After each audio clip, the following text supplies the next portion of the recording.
Mazmur 86 ayat 2 Daud berkata, dan saya menulis di sebelahnya, bagus sekali. Peliharalah nyawaku sebab aku orang yang kau kasihi. Nah, ini orang yang telah membunuh dan berzinah. Katanya aku kau kasihi. Tunggu sebentar. Tahukah saudara ini membuktikan apa untukku? Ia memahami kuasa pengampunan dosa. Ia memahami kuasa karya Allah baginya dan ia melepaskan. Dan ada beberapa orang di sini sekarang dan yang menonton TV, saudara perlu lepaskan beberapa hal. Saudara perlu tinggalkan orang banyak dan melepaskan banyak hal di belakang. Dan saya tidak mengajarmu apapun yang tak perlu kulakukan dalam hidup. Saya tidak buat-buat khotbah, saya menghidupi. Dan saya tahu firman bekerja. Saya tahu karena telah melihatnya bekerja di hidupku. Tapi saya tahu akan ada masa menunggu, dan akan ada ujian, dan akan ada keraguan yang datang, dan akan ada perasaan yang membuatnya jadi sulit. Tapi saya juga tahu bahwa saudara bisa lakukan yang Allah kehendaki, karena Ia tak akan memintamu lakukan hal yang kau tak akan mampu. Peliharalah nyawaku sebab aku orang yang kau kasihi. Selamatkanlah hambamu yang percaya kepadamu, mengakui segalanya dan percaya memandang padamu tanpa takut dan ragu. Beberapa ketakutan yang kita hadapi, saudara akan suka. Beberapa mungkin hal-hal yang tak terpikirkan. Salah satu ketakutan yang kita hadapi adalah takut tidak mendapat yang kita inginkan. Ayo, pikirkan hal ini. Mungkin seorang berpikir, kau tahu kalau Ajang, dan berpikir, ya saya ingin menikah. Dan rasanya tak akan bahagia jika tidak. Ya, lalu ada orang lain yang menikah dan berpikir, saya tak akan bahagia. Yang kita perlu miliki untuk hidup bahagia adalah Allah. Nah ya, beberapa hal memang menyenangkan, tapi ini yang terjadi. Ketika ketakutan bahwa saudara tak akan dapat yang kau inginkan, saudara mulai ambil alih banyak hal. Dan itulah saat masalah dimulai. Dan kalau Tuhan tak akan lakukan, akan kulakukan. Maksudku, jika Allah tak bisa berikan padamu, saudara tentu tak mendapatnya. Ayo, Abraham dan Sarah mencobanya. Mereka lelah menunggu janji Allah, jadi mereka punya ide menarik. Kata Sarah, saya tahu kita lakukan apa, akan kuberikan engkau budak wanitaku Hagar untuk jadi istri keduamu. Nah, betapa bodohnya ini. Tak ada yang memberi suaminya ke wanita lain. Dan tentu saat ia hamil, dia lalu memberontak. Lalu Sarah menyalahkan Abraham. Jangan takut, saudara tak akan mendapat yang kau inginkan. Beritahu Allah, saya tak ingin yang kuinginkan kecuali memang engkau menginginkannya. Ayo belajar berdoa dengan cara sedikit berbeda. Berhenti habiskan waktu berusaha meminta Allah memberi yang saudara mau. Bergembiralah karena Tuhan, maka Ia akan memberikan kepadamu apa yang diinginkan hatimu. Amin. Ketakutan lain kita adalah takut gagal, yaitu takut akan ketidaksempurnaan. Oh, kita ingin tampil baik di hadapan orang. Saudara akan selalu buat kesalahan. Selalu. Dan saudara belum gagal hingga berhenti mencoba. Itulah makna gagal, jika menyerah, jika mundur. Jika tidak mencoba lagi, saudara akan buat salah, saudara akan nyaman dengan ketidaksempurnaan. Ini mungkin terdengar aneh bagimu, tapi ku ingat bertahun-tahun lalu Allah katakan padaku, aku memberimu izin untuk lakukan kesalahan. Ini bukan artinya Ia mengundangku berdosa, tapi Ia berusaha mengajariku. Aku tidak mengharapkanmu sempurna. Jika saya bisa sempurna, saya tak perlu Yesus, dan saudara juga. Saudara punya Yesus karena tak mampu lakukan sendiri. Saudara punya Yesus, bisa berdoa dalam namanya, karena saudara tidak layak mendapat hal-hal yang saudara doakan pada Allah. Saat berdoa dalam nama Yesus, terjemahan Amplified berkata, kita memimpin kepada kesempurnaan dalam Kristus. Oh, indah sekali. Menjadi nyaman dalam ketidaksempurnaan. Hanya ada 1 dari 12 murid yang keluar dari perahu, yang 11 ketakutan. Petrus akhirnya mulai tenggelam, tapi paling tidak ia mencoba. Paling tidak ia mencoba. Kukatakan lagi, bagi Allah lebih baik saudara coba dan gagal daripada tidak mencoba. Saudara dengar, bagi Allah lebih baik saudara coba dan gagal daripada tidak mencoba. Tapi kita khawatir, kita akan gagal dan orang akan berpikir buruk. Yang membuat kita makin ketakutan. Ketakutan manusia. Margaret Thatcher berkata, jika kau jalani hidup untuk disenangi, kau akan selalu siap untuk berkompromi setiap saat dan tak akan mencapai apapun.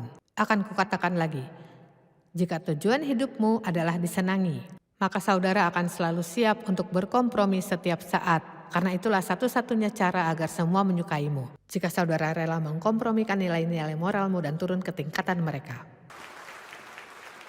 Allah di pihak kita, apa yang bisa diperbuat manusia. Kisah Rasul 5 ayat 29. Petrus dan rasul-rasul lain diminta berhenti berkhotbah dengan nama itu, atau kami akan pukuli dan lemparkan kalian ke penjara. Kata mereka, kita harus lebih taat kepada Allah daripada manusia. Kita harus lebih taat Allah daripada manusia. Saya berharap dan berdoa jika saya dipersekusi, bukannya menyangkal Kristus, saya berdoa di saat itu, jika ini terjadi padaku, Tuhan berikanku keberanian untuk tidak menyangkal Engkau. Amin.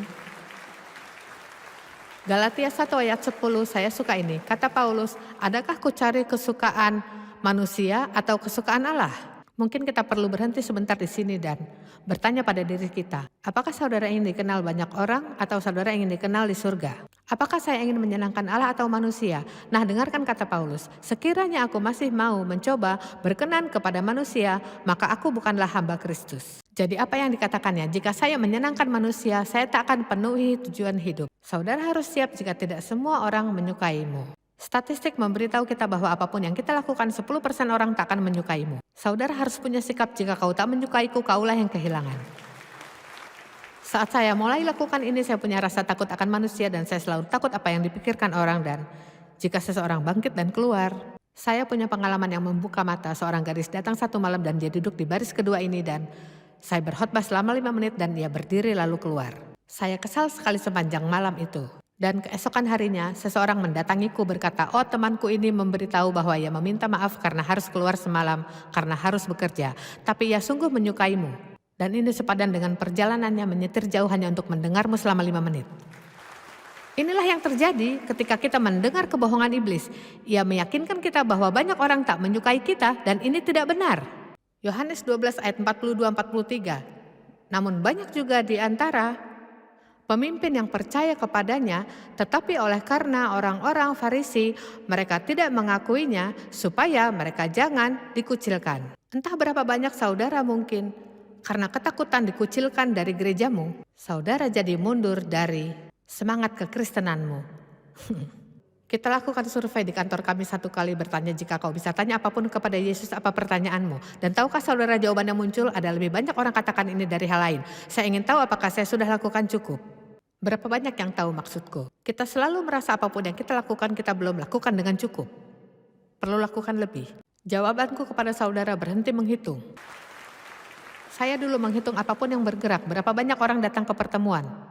Berapa banyak ini, berapa banyak itu. Jika saudara harus membesarkan 3 anak hebat dan mencoba berkhotbah lalu merasa hanya itu kehendak Allah, jangan pernah berkata saya hanya ibu rumah tangga. Itu pekerjaan berat.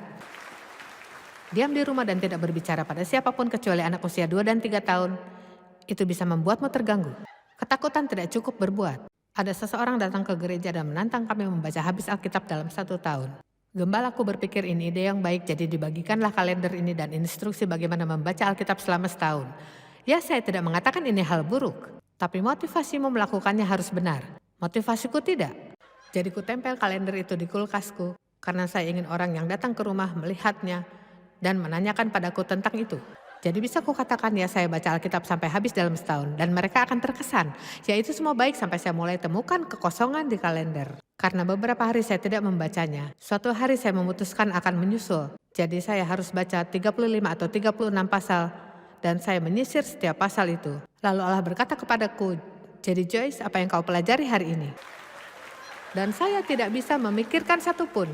Tak satupun yang bisa kuingat dari bacaanku. Dan yang ia ajarkan adalah, tidakkah kau tahu bahwa aku lebih senang kau baca 1 ayat dan mendapatkan sesuatu darinya, daripada baca 10 pasal dan tak tahu apa-apa. Allah tidak terkesan dengan angka-angka kita. Tapi kita perlu menjadi seperti Yesus. Ia selalu memberitahu, ya lakukan mujizat besar dan berkata, pastikan kau tidak ceritakan pada siapapun. Apa? Saya akan sewa papan iklan. Daud menghitung Israel 1 kali untuk melihat apakah ia punya cukup tentara yang pikirnya bisa mengalahkan tentara musuhnya. Dan Allah sungguh marah dan ia lepaskan kutukan. Ia tak ingin kita hitung segalanya untuk melihat apakah kita pikir dia cukup baik. Kita tak pernah cukup, kita tak pernah lakukan cukup, kita tak akan pernah lakukan cukup, tapi ia lebih dari cukup. Ayo, kuharap seseorang merasa lebih baik hari ini. Dan ada begitu banyak ketakutan lain, takut kekurangan. Saya tak akan pernah berkecukupan, Allah tak akan mengurus hidupku. Ibrani 13 ayat 5 dan 6, terjemahan Amplified berkata, janganlah kamu menjadi hamba uang. Dan cukupkanlah dirimu dengan apa yang ada padamu. Ini luar biasa bukan? Karena Allah telah berfirman, Aku tidak akan membiarkan dan tidak akan meninggalkan engkau. Maka dengan yakin kita berkata, Tuhan ada di pihakku. Tuhan adalah penolongku. Aku tidak akan takut. Aku tidak akan takut.